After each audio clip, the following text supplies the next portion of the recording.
On this episode of the Rocklopedia Fake Bandica, we talk to two people that have figured out a way to earn money from fake bands, especially Alan's money. It's the Alan Benson Home Shopping Network, and this is the Rocklopedia Fake Bandica.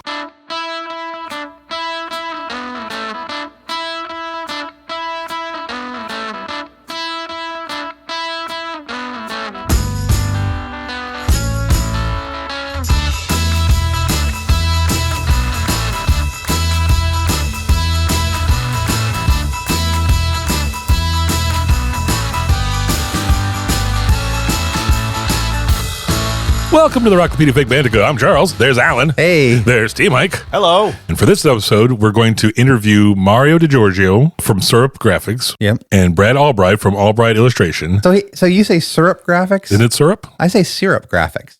Syrup? Oh, yeah, you have that kind of that Oklahoma syrup. Cool. You got that Southern Belle kind of syrup. Syrup. What's up, sweetie? Okay, what about those trees that are in pralines that make the little nut that goes in pralines? Pralines. Praline? Pecans. You can't even agree on the question he's getting at. You got him tripped It's up. pralines. Pralines? Or pecans. Pecan? Okay, yeah, that's what I say too. But You don't say pecan? No, Pecan Jamie says pie? pecan. Yeah. No. Well, before we discuss, Welcome back to Old Man Discuss Words. Before we give these guys some free advertising, do we have any business to discuss, T-Mike? No, we don't. We just had our Star Wars episode, Yeah. And I do want to clarify something with the Huttese, since I am the foremost Huttese speaker in the podcast realm. Yes. I just want to make sure it's clear that we were talking about the song My Patisa. Right, yes. Right, and My Patisa, I was like, oh, that's Jabba's what he's named his Rancor and everything. It's not about his Rancor. My Patisa means my friend. Right, oh, okay. So the song could just be about my friend, and it just happens that Jabba named his Rancor like Buddy. Oh, okay. Yeah, okay. So that's what Patisa is called. Okay. So my Sharona isn't actually like creepy. It's actually just like it's my friend. Doesn't Sharona mean Patisa also? No. I think My Sharona is creepy. Shona yeah. is creepy. I think that song is creepy. Okay. Yeah. So we're going to start with Mario DiGeorgio from Syrup Graphics at syrupgraphics.com. Mario is headquartered in the Syrup Graphics are headquartered in Des Moines, Iowa, which is a center of what some call the "Don't Listen to This Podcast" belt. Isn't that right, Matt? Our friend Matt lives there. Matt, And T-Mike's friend Kate lives there too. That's We right. have two friends in the state have never listened to our podcast. We have had there have been some listeners from Iowa. It's not as big as, say, their next door neighbor, Illinois, but there has been some. It is weird. Like after Illinois, it really drops off until I think Colorado. Oh, I think it's even past that. It's until you get to like the actual West Coast. Wow. Okay. As far as from Iowa, if you just drive, it'll be like a band of people going, Rocklopedia Fake Bandica. Never heard of it. Although you know they have. Flyover Country isn't listening to our podcast. I think because we call them flyover country. Possibly. I have not called him. Only the author of the book has. You coastal elite. Beautiful drive-through country is what I meant to say. Mario is originally from Austin, and let's meet him right now.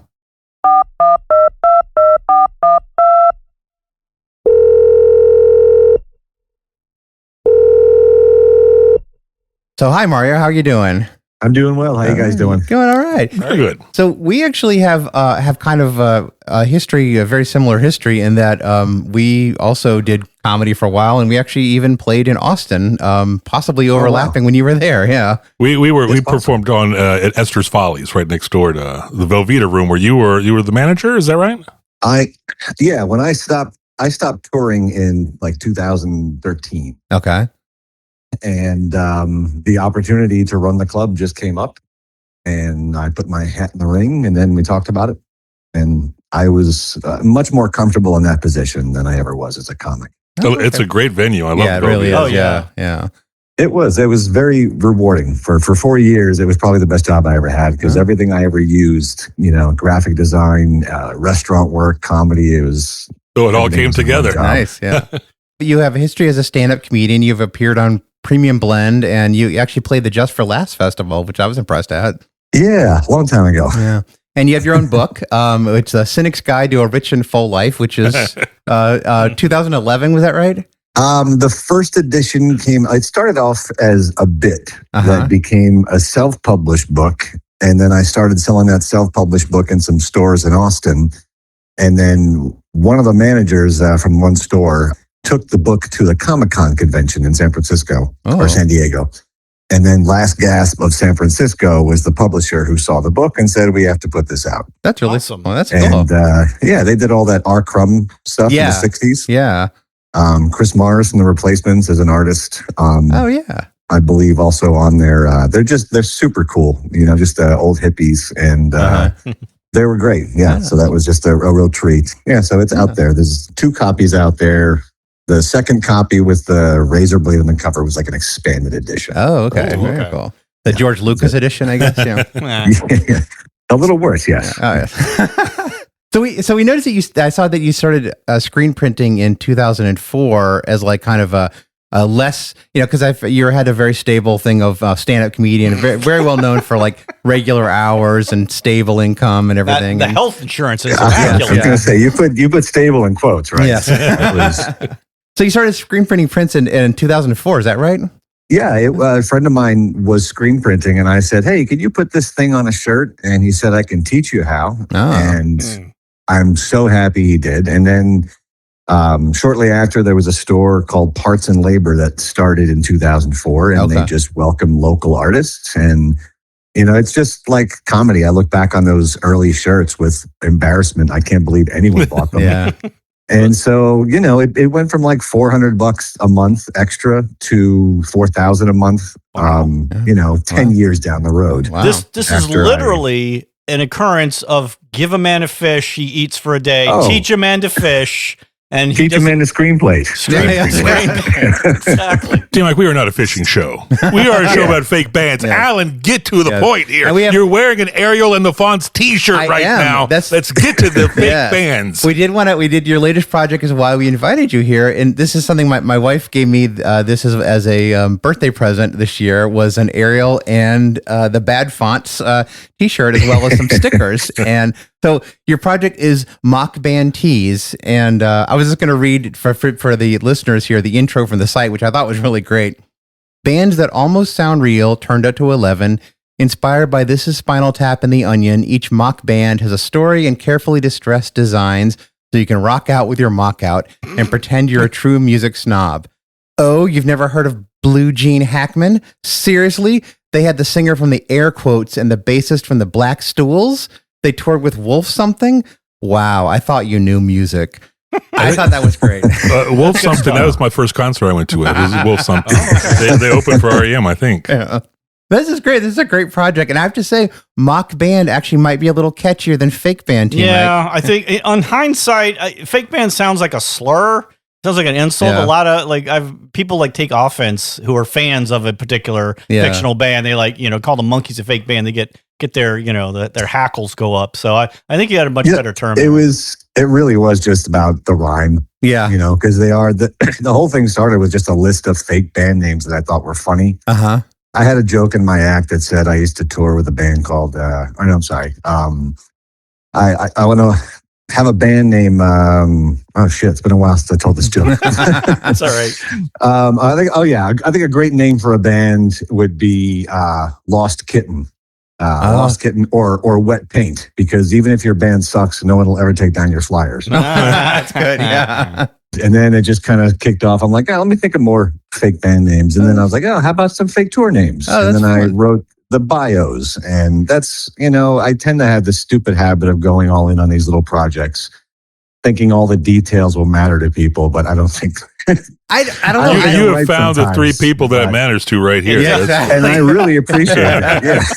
You got there's some great stuff on Yeah. the site. I encourage people to go read their little descriptions and stuff. I mean, I really like that. I like that they have like a whole lore. And I was actually wondering, like, how much do you have like a set amount that you try to write, or does it kind of just generate out as you're thinking of this and you're just kind of like, okay, well, what would this band be like? The name did match. Like if you read all the descriptions, like the air quotes, for example, Yeah. You'll hear names of the lead singer that have something to do with the band name also, or like the Tall Dark Stranglers. It's a good name. The Great name. lead singer's name is something Garriott, I think. Yes. And so and so everything ties in, and they're just that the whole blurb for Blue Jean Hackman has I want to say 7 or 8 hidden Hackman movies. Oh, nice. Oh, okay. I got to go back and reread that Yeah, one. that's great. Yeah. So it was, I just did them all at once. Oh, wow. I did them, and I do have a bunch of kids bands names and tours that I just haven't got done. Oh, you're going to do like a line of kids clothes now? Yeah. Awesome. I mean, this has been on the back burners for a while. This is one of those projects that I love. Yeah. And when people do find them, they buy like 4 or 5 at a time. Yeah.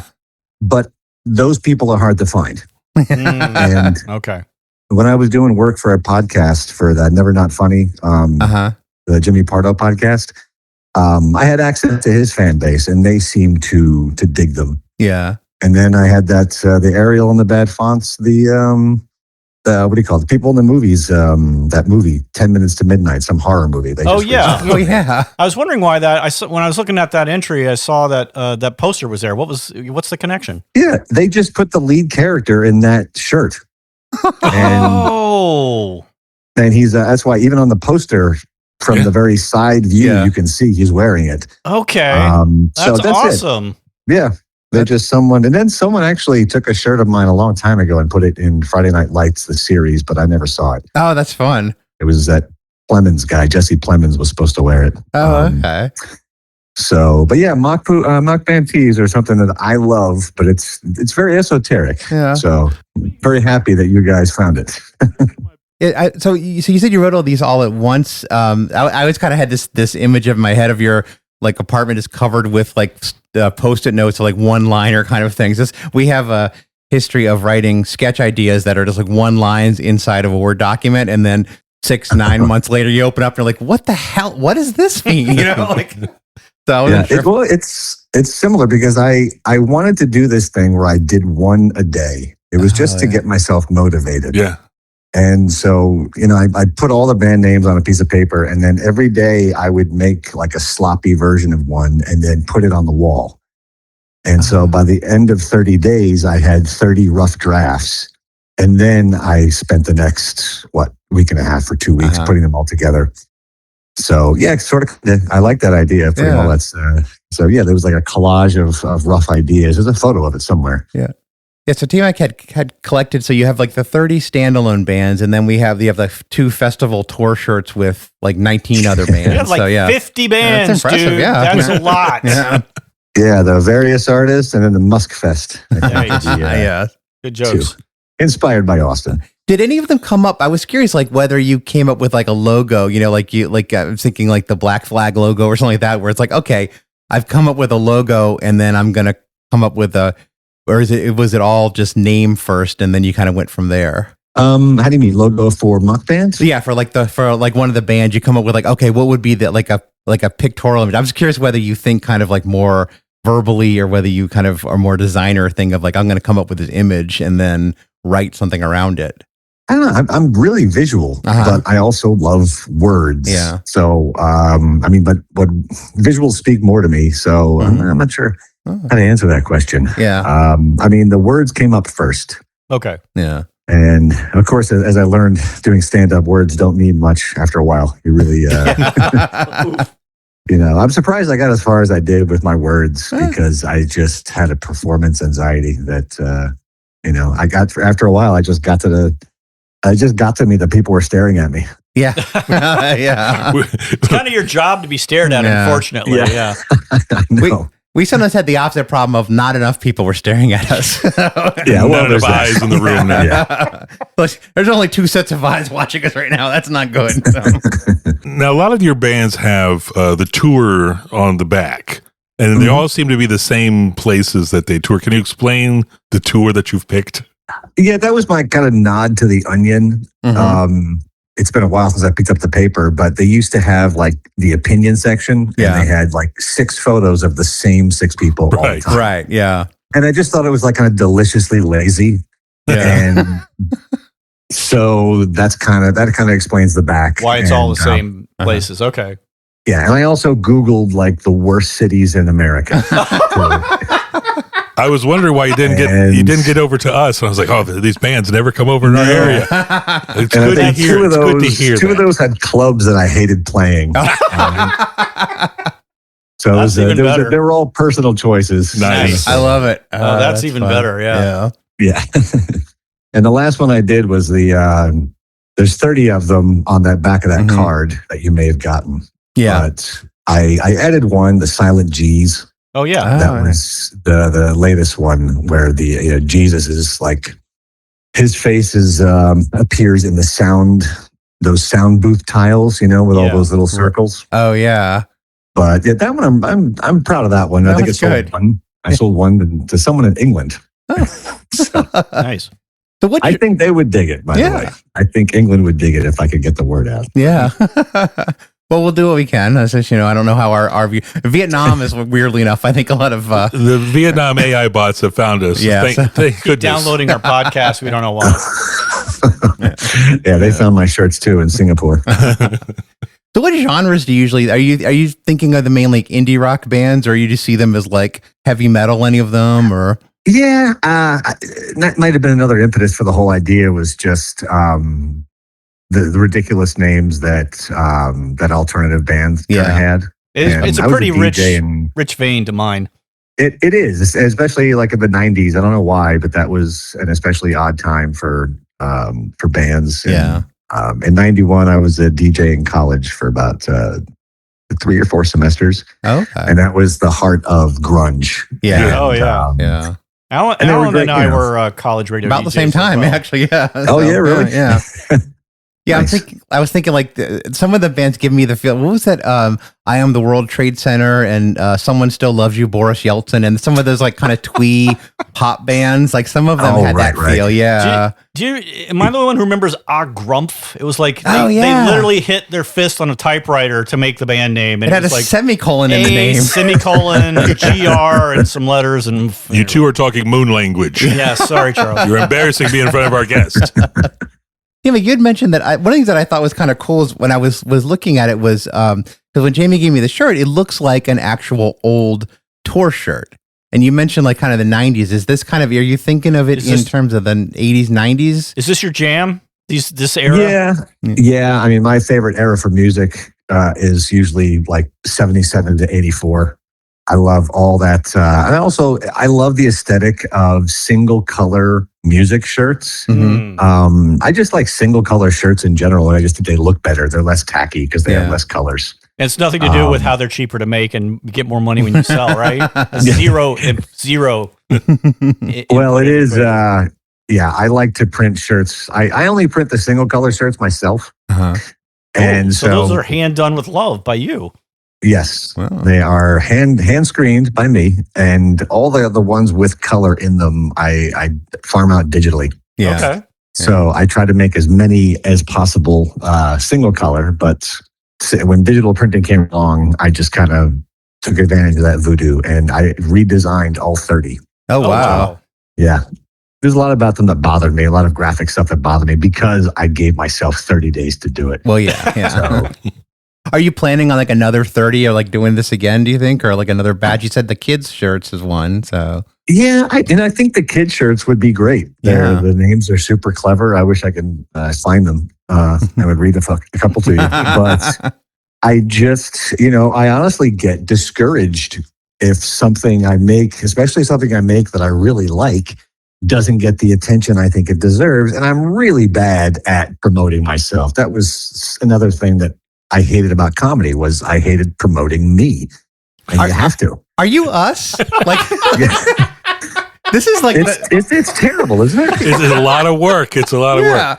And this is like the kind of, I mean, it's amazing. Like you're describing like basically our like parallel careers. Like you were doing stand up, we were doing sketch comedy, and afterwards it was like we want to we just put the props away. We don't want to network, Yeah. Yeah. Anyway. Yeah. There's so much about the business that just turned me off. And I actually moved to Austin to write screenplays. Oh. And then I met a guy at a restaurant I worked at who did stand-up. I was like, oh, I love stand-up. Did I go watch? 3 months later, I just wrote up a big monologue. That's how I thought you did it. Uh-huh. I did stand-up for the first time in what is now Joe Rogan's club. Wow. Back then it was the Ritz upstairs. And that's it. It just took off. After the 8 months after that, I won the funniest person in Austin contest. And Nice. all of a sudden the screenplay thing got pushed back and I had a career in comedy. So quitting it wasn't so sad because it wasn't a lifelong dream. Right. And when I had finally gotten some awareness, it's like, oof, let me lean into what I really want to do, which is visual arts. And I thought t-shirts, especially these mock bands, it's music, comedy, and design. My 3 favorite things. That's awesome. So Yeah. it was a pleasure to work on them. And so long way around the barn, I would love to come up with another 30 if I had an audience for it. Yeah. So I haven't had much eyes on these. And what's your best seller though? Ariel and the Bad Fonts. It is. Oh, okay. well, All right. yeah. It looks That's the great. one. I'm It looking is. at it right now. Yeah. It's an awesome shirt. It's a great shirt. Yeah. Yeah, you really And gotta- Zero Impact is, by the way, Yes. Impact is that font. Yes. And then I like that. That's what Charles was saying. Like some of the small, like the little nuanced jokes. Yeah. Are so like I saw that and I was like, oh, that's hilarious, and I had to explain it to several people. I'm like, okay, so impact is this font and it's overused, and it's like, oh yeah. So. All right, but our audience would be the audience for you. So tell them where to go. there's a shortcut link, which would be mockbandtees.com. Okay. Or you could just go straight to syrupgraphics.com or syruptees.com, which, by the way, is only a year and a half old. I've had 4 business change names since 2004. Wow. Because I'm so bad at choosing business names. And I think I finally like it. That's so good. I like Syrup Graphics and the way everything kind of planned out. So yeah, just go there and click on Mock Band Tees. And then I really encourage people to read because I think the bios are funny. And They are hilarious, yeah. Oh, they I are. designed them to look like old Rolling Stone reviews. Yeah. And that was nice and fun. You know? And you got stickers too. Yeah, should point that stickers out. too are also really fun too. Yeah. Yeah, and they're good just for like kind of sticking around. Like I have a sheet. I've actually was going to put in an extra order to actually put them up around town because I kind of want to keep my pristine sheet I got for my birthday. So it's like I have that collector thing of like, I'm going to hold on to this. So Mint inbox. yeah, the kids will retire on this someday, But no, but I think it's really. I mean, that's one of the things that I really appealed when Jamie gave it to me, and then I looked at the site. Just the care of like the back. It's not just like kind of thrown up there. It's really well done. It reminds us, we did a show early this year about game Hi-Fi, which is like a board game. And it's a little difficult to listen to the episode probably because it's us playing the game. But the game itself is beautiful. And it's so just the tiny little bits of it. The nuances are there. And it really makes it more fun to look at. And so I have to say, you did a great job on that. Yeah. Well, and the details, like growing up on Mad Magazine, like the little Sergio Aragone's illustrations in the margins. The marginalia. Or even just looking at I was just always blown away by the artwork in Mad Magazine. Yeah. And just so much to look at, so many details. And so I just like a lot of little things in like, it's hard to say. I just like details in every aspect of life. Some other artistic influences you'd like to give a shout out to? I mean, I really like album work art. When I was a kid, my mom worked at a mall and I would go with her sometimes and then spend hours in the record store just flipping through albums. And I didn't realize it, but I was getting a graphic design education. Yeah. Because you just slowly through osmosis learn what composition and balance is. And then that's probably where all this punk rock aesthetic comes from with the torn edges. Yeah, you're learning the visual graphic design of each particular genre as well. And I do try to match. I think I'm limited when I see like real concert T-shirts. It's like, okay, I'm not putting all that crazy effort into it, but that's kind of the point. They're supposed to be unknown bands, Right? And the shirts aren't supposed to be super polished. That really works. Because especially with the '90s bands. I think. Well, it reminds me of we're in North Carolina near Chapel Hill, basically, and it reminds me of that kind of when Chapel Hill was very big, and a lot of the shirts of that era, and it really evokes that feel for me. So yeah, it has that kind of like the bassist did this shirt. These are so much better quality than those T-shirts ever were. Well, there's some that were not great, but just as a last question for kind of going back to fake bands broader, can you think of a fake band like Spinal Tap or the Ruddles or whatever, like one that you actually enjoy? You mentioned This Is Spinal Tap on your site. Can you think of is Spinal Tap kind of your favorite, your go-to fake band, or? Give me some examples of more fake bands.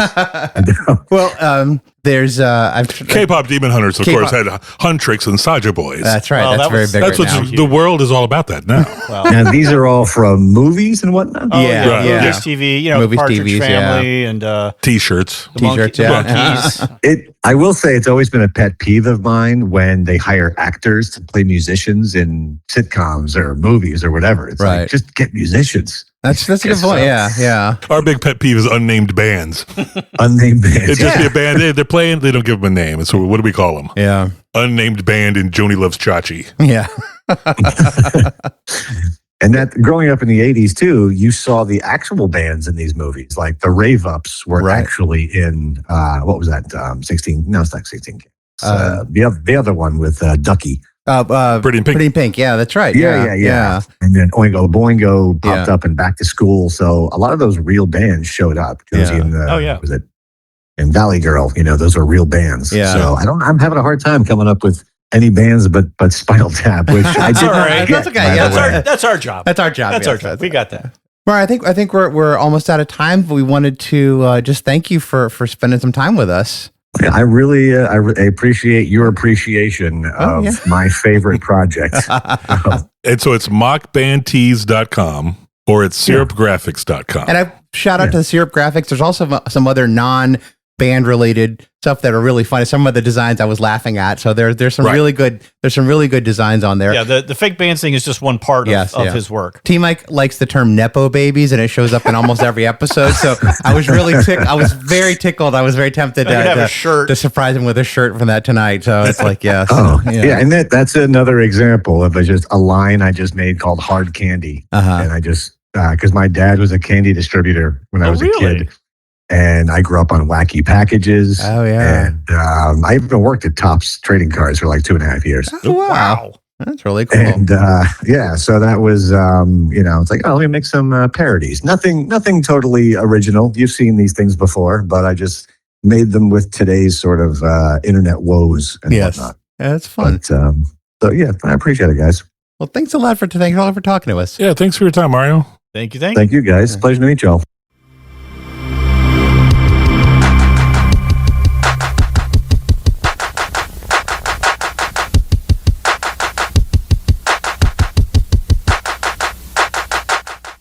After the break, we'll talk to Brad Albright and find out how he brings fake bands into the third dimension.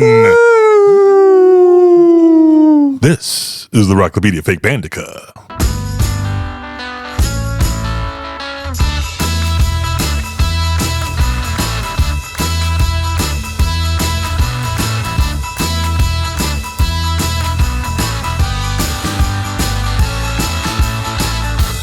Okay, we're back, and our second guest. And I'm not sure why we did ghost sounds for the third dimension before the break. I don't know. We live in the third dimension. You guys seem to go. I just went with it. You guys, You saying there's no ghosts in our dimension? Not in the Am I third wrong dimension. this whole time? they live in a different dimension, right? I don't know. I don't know if it's a dimensional thing or if it's. We don't do ghosts, people. I think maybe dimensions might be I think it on the list with time travel of things we don't talk about. I think we're putting the dementia in dimensions. So Bada let's bing. move on here. Hey. Yes. Well, our second guest also has a Texas connection, but stronger because he's still living there. So, T. Mike, you don't want to mention that you guys messed with Texas. I didn't mess with Texas. That was Jason. Jason messed with Texas. We brought up the our trip to playing at Esther's Pool. We should mention that was for the Big Stinkin' International Improv Festival Yeah, in in Austin. Austin, which yeah. is it still going on? I'm not sure. I don't know. What was 1996? It was the very first one. The very first one, yeah. I have the T-shirt still up in the attic. I think somewhere. Yeah. We drove from Chapel Hill in a big van, and we crossed the border. 30 years ago. Yes, I know. We crossed the border, and Jason started poking at the ground, and he was messing. We have photographic evidence of him messing with Texas. Totally did. However, T. Mike went on stage and did a karaoke performance of Oh, Lord. Sid Vicious's take on My Way. Ended off with "We are here to mess with Texas," and then slammed the mic down on the ground, which really was not a big. That's poor karaoke etiquette. I learned later. That was my first time at karaoke. So It was impressive. There was a lot of like shocked glances and quietness afterwards, which is, I think, what you want from karaoke, isn't it? Well, I was like, kind of got lost in the whole punk rock thing. I think It was amazing. A little excitable boy back then. Yes. Maybe a little excitable. Anyway, our Texas person actually is in Dallas, and he's Brad Albright of Albright Illustration and Design, which is located on the web at albrightillustration.com. And we wanted to just say welcome to Brad. Please remain on the line as we value your call.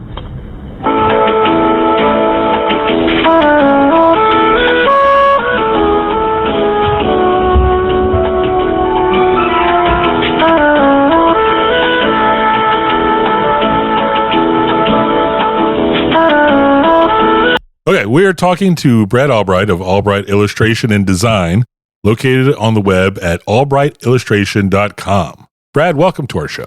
Hey, thanks for having me, guys. So we asked you here because actually I got for his birthday, I got Charles your Airheads poster with the Lone Rangers. Of course, it had a whole ordeal. Aline actually helped me get a refund from Etsy, and it was like the post office was dedicated to not getting it to me here, but it finally got it from your site. It's great. It hangs in my little workspace, hangs over my workspace. I brought it into the studio here for us today. It's good looking. Good looking. Wonderful.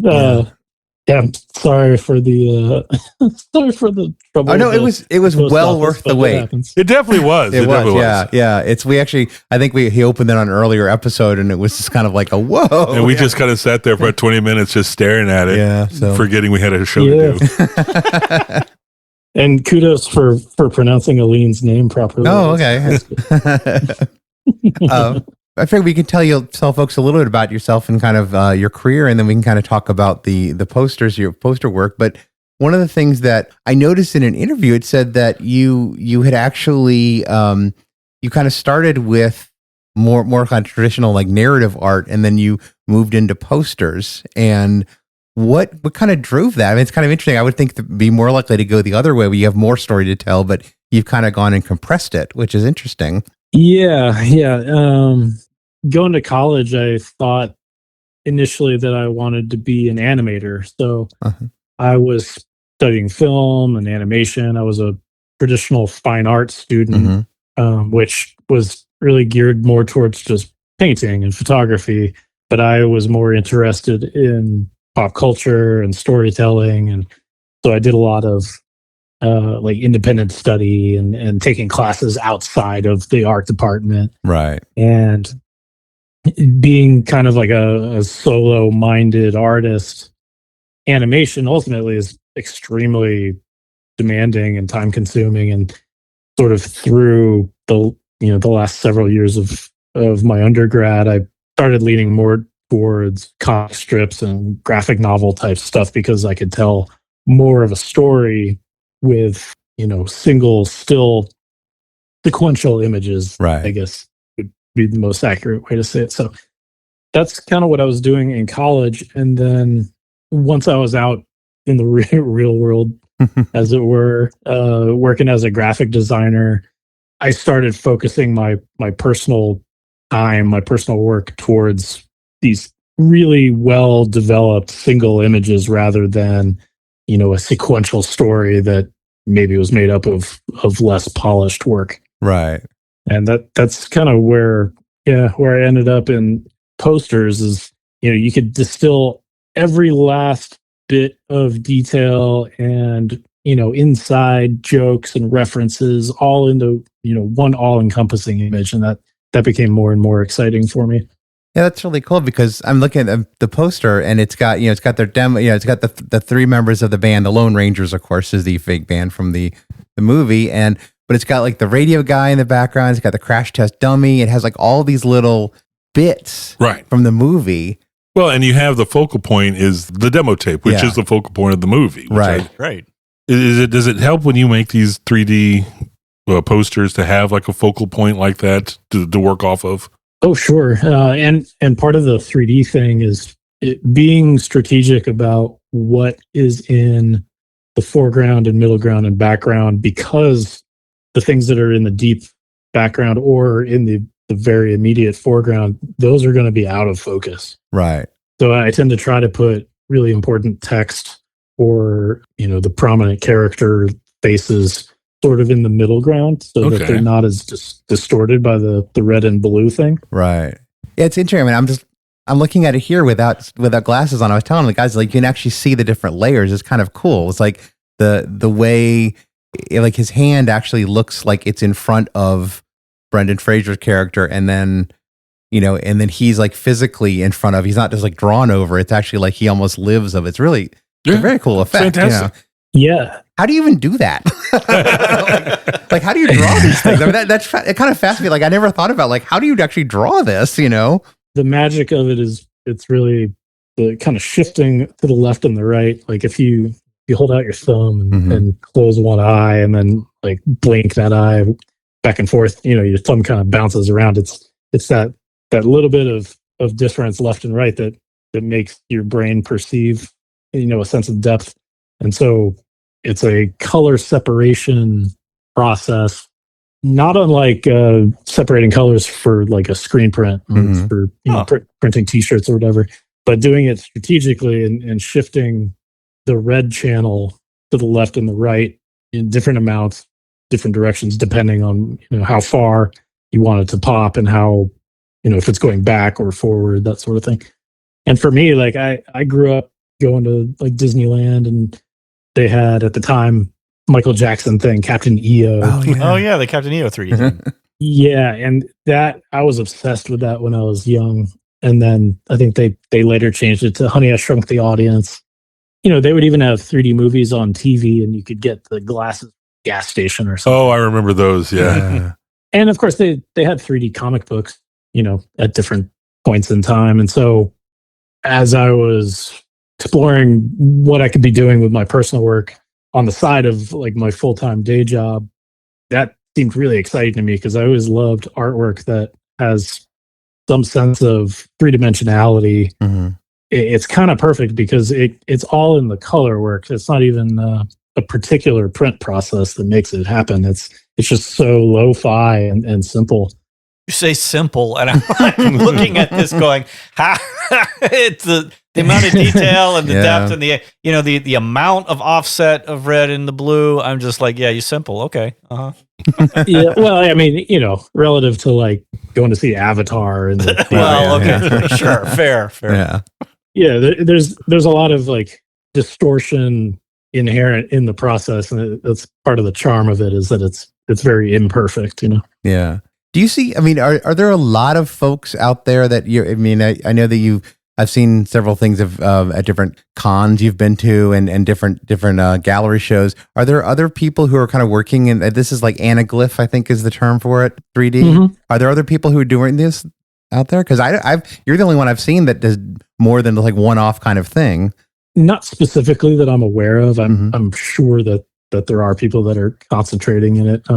Sometimes, you know, photographers will get excited about anaglyphs. But yeah, generally it's kind of like a one-off thing, or it's a Friday the 13th poster. You know, right? I have a friend, Cabe Booth. He did a really like wonderful Friday the 13th piece. But for me, it was kind of just a curiosity that don't really get tired of it. I saw that you've done posters for like the Who and Les Claypool, and you've also done work for Marvel and DC. And were those in 3D, or was that more 2D work? Yeah, that's more 2D work. As I've developed as an artist, I've started de-emphasizing the 3D because I'm more focused in you know, the really the quality of the character likeness, or a new, you know, more intricate shading and color work, and the 3D doesn't always jive with that stuff, but I like having it there as an option, and oftentimes people will end up requesting it even if it wasn't intended for a particular poster treatment. Like I did a poster of Zorg from The Fifth Element. Oh yeah, that's a great one. Yeah, and it's one of my favorite pieces, and that is a good example of one where I was trying to do more with the quality of the rendering and getting a more photo-based character likeness, and it wasn't important to me that it be three-dimensional, but then people asked me for it, so now is that a lot? Now it's something that I bring up. Is that a lot of extra work or trouble to like convert one to the 3D? It's really not. Well, at least for me at this point, it's really not. It's always at the back end of the process anyway. So it's okay. I don't necessarily even start a project with the 3D in mind. It's kind of like a cherry on top. Oh wow. Okay. Yeah. One of the things that also, before we get back to the fake bands, that I thought was kind of interesting, and it's kind of something that I didn't really think about there being a lot of art in. And I have to, full disclosure, I was a tech writer for years, and one of the things that used to make me roll my eyes was people would say like, "Oh, I never thought about someone actually writing that, like writing the user manuals." And for me, it was pinball art, and I was like, "Oh, this is really cool." I never really thought about the art in pinball machines, but some of the stuff you've done is really cool. Yeah, thank you very much. The last, what is it? It's 2026. Last 7 years has been very, very focused on the pinball industry. Oh wow. And it's really touching on a lot of the same things that drives my personal work. It's that interactivity, that nostalgia, that entertainment thing. Doing art for pinball is it's a very collaborative process, first of all, because more than anything else I can think of, it combines all these very disparate disciplines into one product. So you've got your electrical engineer, your mechanical engineers, your audio designers, your storytelling, your graphic artists. There's so much that comes together to make a complete product. And as a visual artist working in pinball, you are responsible not just for the outside of it, not just the cabinet, Right. but the user interface of it and guiding the player, where the different shots are, and there's a lot of interesting challenges there that don't generally come up in the normal poster art or just regular 2D graphic arts. That is true. You have you have a user's interface with your art. You're actually instead of just like staring at it, I'm actually like it's also part hitting of the flippers at it. and the game design to like where does the ball go, and where do you get the points? Yeah. Yeah, and it's an overwhelming thing looking at a pinball machine. So as much as you can, designing into the artwork clear designations of like, okay, this path goes over here, this thing curves around here and sends the ball back. Like you're trying to assist the player by allowing their eye to grasp everything that's in front of them, which is a lot.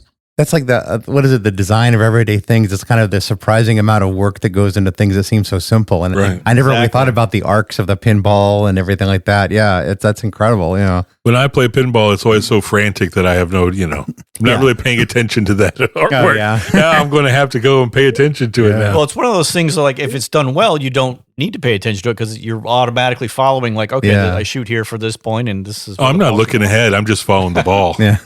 Following the bouncing ball. All right, follow the bouncing ball, Charles. Don't be afraid to trap up the ball and just hold it with the flipper. And That's my only skill. That's my only skill I have. Yeah. So, kind of moving back into the fake band thing, was that I did notice there. So, I think you've done a Spinal Tap pinball machine. Is that correct? I've done a Spinal Tap poster, but I didn't work on. Okay. There is a Spinal Tap pinball machine, yes. which is kind of wild to me. So yes, we saw the Spinal Tap poster. Yeah. So you've not ever done a fake band pinball machine? No, I haven't. There's no Airheads pinball machine in the works. Damn it! There's got to be K-pop Demon Hunters coming. Yeah. Somebody's got to be doing a K-pop Demon Hunters one. I don't know the Venn diagram of K-pop Demon Hunters fans and pinball aficionados may not overlap as much as you think. You bring them in with the pinball machine. You make the art good enough, they'll follow. All right. I don't know. You never know. Yeah. There's a big not to stay on the pinball thing, but there's a big like homebrew community, people doing one-off pinball machines. Really? Yeah, not just designing them for mass production, but like making a single like show machine. Wow. It's an incredible amount of work, and sometimes it's an individual, sometimes it's a team, but that's often a good way to get a foot in the door. Okay. In the industry, and that's often where you get these like really kind of crazy themes. Like, I don't know if you would even call K-pop Demon Hunter a crazy theme because it's a big phenomenon. Yeah. Anyway, That's what I mean. I can't imagine like that's like a machine. It was like so complicated to me that I look at. I'm like, yeah, I could never even begin to like. I'd be lucky just to like build a box more or less the right dimensions out of wood. I think You would have stick figures, Alan. That's what you would have. A lot of stick figures everywhere. Oh man, I know. Actually, honestly, the art, as bad an artist as I am, that would be better than whatever I could come up with the electronic part of it. I don't think I can. It blows my mind. It's really cool that people are building them themselves. Yeah, So, I yeah. didn't really know that. Yeah, you got to find people that are as passionate about that side as I am about the artwork, because I certainly don't have the skills or the interest to do all the tear down. That's a lot. So you mentioned that the Spinal Tap poster, which we've seen, and we've also talked about the Lone Rangers one. I was curious, like what inspired you? Spinal Tap is fairly well known as a fake band. I was curious, like what inspired you to pick the Lone Rangers for this poster? They're not as well known as a lot of other fake bands. Well, the project initially, I could be wrong, but I believe it was actually initiated by a client. There's a company called Lilu Multiprops. And that's a great name. Yeah, great name. They organize signings. So what they try to do is get like an exciting piece of artwork, not just the usual like actor photo, but like something that fans of the property would be excited about. And then they are organizing the actors to sign these things. Okay. You mean I could have had an autographed one, Alan? Are you kidding me? Mr. Chance. Check out the eBay. I don't know. Oh yeah. I guess I could autograph it. It'll be fine. Who knows what Brendan Fraser's signature looks like? So, but I was already a fan of the movie. Like I'm definitely like a '90s grunge. I was born in '83, so Airheads was like pretty much like right on the money time frame wise for me to see it and love it. And you go back and watch something that you haven't seen in like 10, 15, 20 years, and you can love it all over again. And if you're looking for inspiration to do a design, then it's just that much more fun to dig into it. But people know what it is. Like, I don't think it's that obscure. Yeah. I mean, you're selling them, right? Yeah, selling them. Yeah, exactly. I mean, it's just The because the other one that stood out to me was the from Can't Hardly Wait was Love Burger. Or I guess with the umlauts it'd be Louvre Burger, I guess. But yeah. That's definitely my like favorite fake band situation. I love that movie, and I love the Love Burger thing. That's what I wondered, because that was kind of like if that was a favorite movie, because it just seemed like it's. I don't think they even play. They never play in the movie, do they? Exactly. Yeah. So no. Yeah, that's kind of the joke.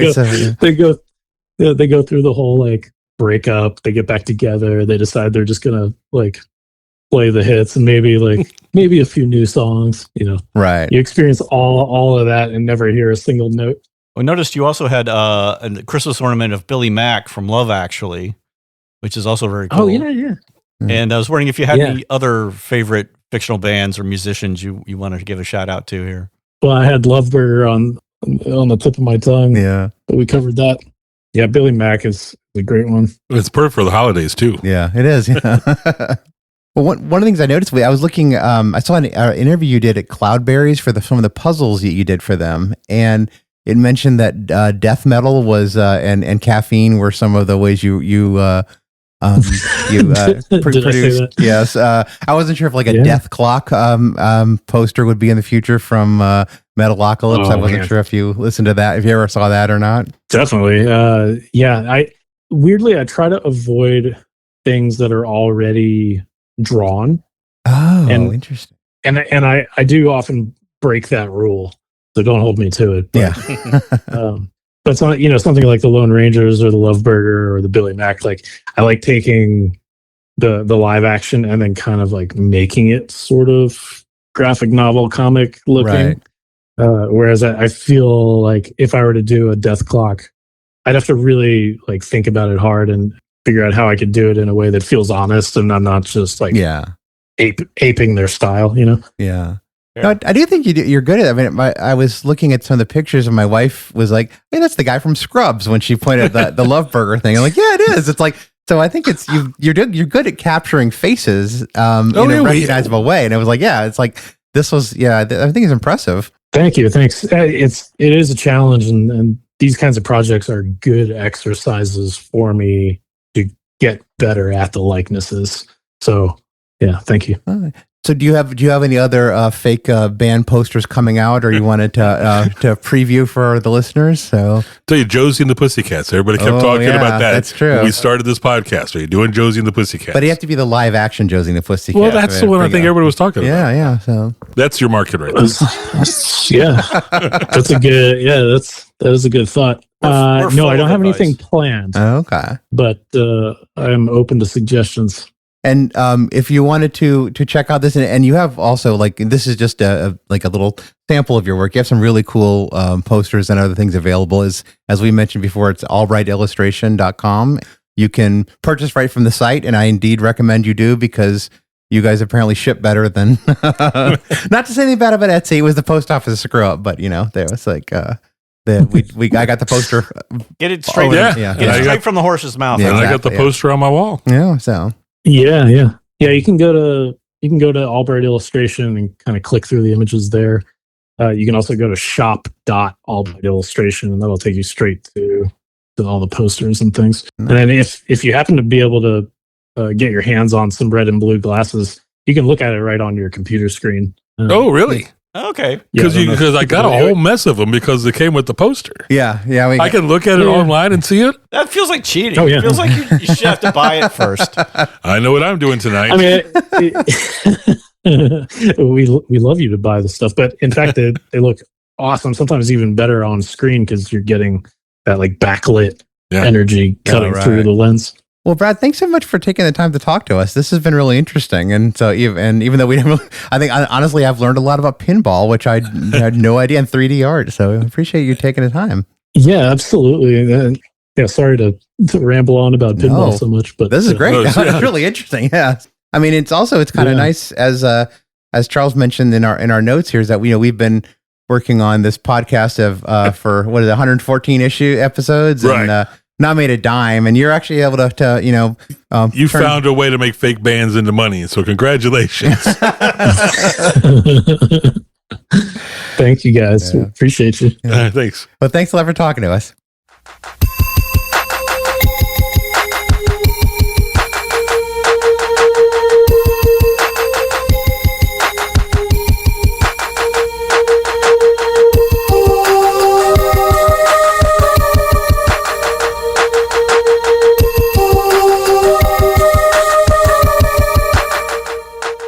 All right. Well, our thanks to Mario DiGeorgio from Syrup Graphics Yes. and mockbandtees.com. That's right. And also Brad Albright from albrightillustrations.com for showing us another world of fake bands, a world where you can get paid. World forever closed to us.